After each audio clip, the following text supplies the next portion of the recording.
আজকের ভিডিওতে তোমাদেরকে বলবো যে আমি 3D অ্যানিমেশনে কাজ কি করে করি আর 3D অ্যানিমেটর হওয়া কি এতটাই সহজ সেটাও তোমাদের ব্যাখ্যা করব। আর আজকের ভিডিও প্রচুর ইন্টারেস্টিং হবে, তো পুরো ভিডিওটা স্কিপ না করে দেখো। তো আজকে ছিল রবিবার, তাই জন্য সকালে উঠে আগে বাজারটা সেরে নিয়েছিলাম। আর আজকে তো আমার ছুটি ছিল না, তাই জন্য আমাকে ওয়ার্ক ফ্রম হোমই করতে হবে আর বাড়িতে বসেই আমার কাজটা শেষ করতে হবে। আর পরশু দিন ছিল আমার বিয়ে বাড়ি, আর আমার চুল দাড়িটা এখনো কাটা হয়নি, ওটা সময় করে কেটে নিতে হবে। আজ না হয় কালকে অবশ্যই আমার চুল দাড়িটা কেটে নিতে হবে। আর আজকে একটু সকাল সকাল করেই উঠেছিলাম, কারণ 3D অ্যানিমেশনের একটা বহুত বড় কাজ ছিল। আর এখানে আমি খাতা পেন নিয়ে বসে পড়েছিলাম আর জ্যামিতি বক্সটাও নিয়ে বসে পড়েছিলাম। আগে একটা হ্যান্ড স্কেচ এখানে আমি রেডি করে নিয়েছিলাম 3D অ্যানিমেশন করার আগে। আর প্রোগ্রামিংটা আমি খাতাতে লিখে নিচ্ছিলাম, এর কারণে আমার প্রোগ্রামিংটা করতে সুবিধা হয়। আর আমি 3D অ্যানিমেশন করার জন্য অটোডেস্ক মায়া সফটওয়্যার ইউজ করি। তোমরা কোন সফটওয়্যার ইউজ করো তোমরা কমেন্টে জানিও। সফটওয়্যারটা খুলতে খুলতেই আমার মাথায় এলো যে আমার সকালের ব্রেকফাস্টটাই কমপ্লিট করা হয় না এই কাজের ঝোঁকে। তো আমি নিচে চলে যাচ্ছিলাম, প্রথমে ব্রেকফাস্ট কমপ্লিট করে নেবো, তারপর কাজটা শেষ করব।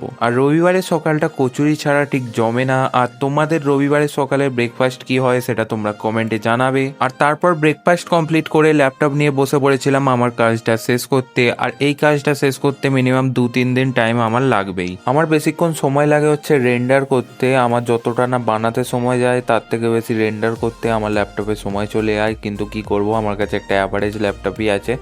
আর এই সব 3D অ্যানিমেশনের কাজের জন্য তোমার যত দামি পিসি হবে না তত তাড়াতাড়ি তুমি কাজটা করতে পারবে, তত ভালোভাবে কাজটা তোমরা করতে পারবে। এবার পরশু দিন ভোরে যেহেতু পুরুলিয়া যাব, তাই জন্য যতটা পাচ্ছি ট্রেনের ট্রুনে কাজটা শেষ করে দেওয়ার চেষ্টা করছি। আর দেখবো শেষ করা যায় কিনা পুরুলিয়া যাওয়ার আগে। এবার অনেকক্ষণ ধরে বসেই কাজ করছিলাম, তাই জন্য একটু নিচে চলে গিয়েছিলাম। আর আমার কোমরেরও আজকে 12টা পুরো বেজে গেছে, ওই জন্য নিচে গিয়ে গরম গরম মাংস ঝোল নিয়ে চলে এসে বসে বসে খাবো কিছুক্ষণ, তারপর রেস্ট নিয়ে আবার শুরু করব কাজটা, কারণ একটা না পুরো কাজটা করা সম্ভব নয়। আর দুপুর হয়ে গেছিল, তাই জন্য চলে যাবো স্নান করতে। স্নান করে খেয়ে এসে আবার যেহেতু কাজটা করতে হবে, তাই জন্য ল্যাপটপের চার্জারটা লাগিয়ে রেখে দিয়েছি আর খুলিনি। আর কাজ করছি দেখে যেন ভুলে যাও না আজকে রবিবার, তো দুপুরবেলা মাংস ভাত ছাড়া আমি কিছুই খাবো না। আর মাংস ভাত খেয়ে তারপর ঘুমাবো, তারপর কাজ হবে। তাতে কাজ হবে না হবে সেটা নিয়ে কোনো বড় কথা নয়। যে কাজ করছি মানে রবিবার দিন যে সারাদিন করবো সেটা বড় কথা না। আর সন্ধেবেলা আমার ভাই বাড়ির পাশের দোকান থেকে ভেজিটেবিল চপ এনেছিল, যার টেস্টটা অনেকটাই ভালো ছিল আর গরম ছিল।